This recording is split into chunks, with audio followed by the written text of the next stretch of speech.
Bonjour à tous, bienvenue sur Mode d'emploi de TV. Aujourd'hui, nous nous intéressons à ce concept encore très mystérieux du monde moderne, l'inconscient. Vous savez, ce grand inconnu qui a été théorisé par Freud au tournant du XXe siècle. Pour appréhender le sujet, nous sommes partis à la rencontre d'individus vivant parfaitement en phase avec leur inconscient.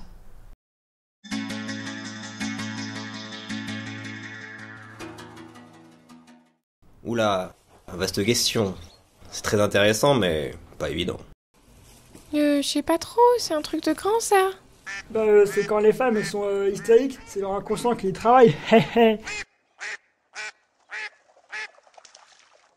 Bravo le 19e siècle. C'est le moi... Non, le surmoi d'abord. Ah, je suis ravie que vous me posiez cette question. J'en parlais tout à l'heure avec mon collègue, figurez-vous. Il était persuadé que l'inconscient et le subconscient c'était la même chose, alors que ça n'a rien à voir. C'est pas quand on rêve? Les rêves, oui. Ils donnent accès à l'inconscient. Finalement, c'est comme si une partie de notre propre esprit nous échappait, alors que pourtant, elle aussi, elle définit qui on est. En fait, voilà, il y a une partie de notre psyché qui est invisible à notre conscience. Et puis le moi... C'est pas quand on a bu, ça? C'est-à-dire que on sait pas qu'il est là, et après une bonne minouse, on sent bien qu'il est là. Hein. C'est le genre à se montrer que quand on n'est pas dans notre état normal, vous voyez?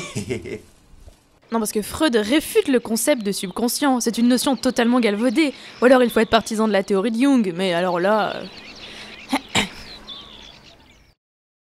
Et le ça. Non mais finalement, c'est pas si compliqué. Faut juste bien l'expliquer en fait. Ah mais d'ailleurs, j'ai cru entendre parler d'une conférence à Lyon sur le sujet. Et puis je crois que ça se base sur des tas de choses super connues. La mythologie, Titanic, Star Wars... Attends. Quoi? Star Wars? Trop bien!